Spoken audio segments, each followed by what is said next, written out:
اللہ فرماندا فطاف علیہا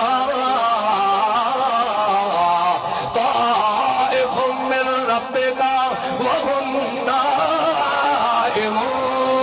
اور ستے بیان تے اللہ فرماندا ہے ایک میں اللہ دی طرفوں آفت آ گئی وہ تو ستے رہ گئے.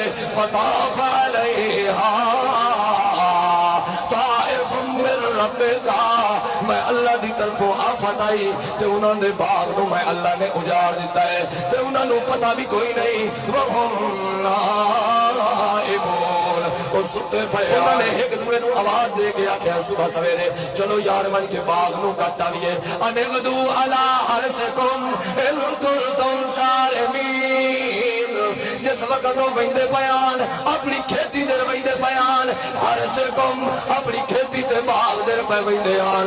اللہ فرماتا ہے وہ تا ارادہ لے کے ویندے پیان کہ اسا باغ نو جا کے غریباں دے اپڑن تو پہلے پہلے سارا پھل اتار لینا ہے تے غریباں دے حصے دا سا کوئی نہیں دے میں یدخلن الیوم علیکم. انہوں نے آکھیا چلو یار جلدی کرو کدائی ساڈے بنن تو پہلے کوئی غریب نہ آ جاوے کوئی منگل والا نہ آ جاوے. ساڈا باپ تا ادھا باغ غریباں نو دے چھڑیندا ہے اسا ٹائم نال ون کے سارا پھل اتار لینا ہے. بلکہ اللہ فرماندا ہے او تا ارادہ کیتی اندے آن میں اللہ دے دتے ہوئے مال دے وچوں غریباں نو نان دیونا چاہندے تے اجا راہ چ ودے آن تے میں اللہ نے کیڑا کام کیتا ہے. طاف علیہا طائف من ربک وهم نائمون.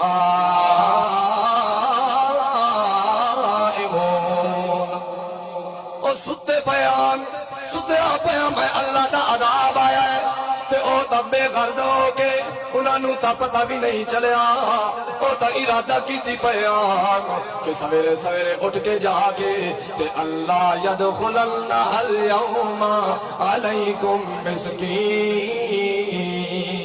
آج غریباں دے آمن تو پہلے پہلے اسا جا کے باغ دا پھل اتار لینا ہے تے غریباں نو کوئی شے نہیں دینی. اس وقت اتنے پہنچے ہیں انہوں نے آ کے دیکھا ہے فلما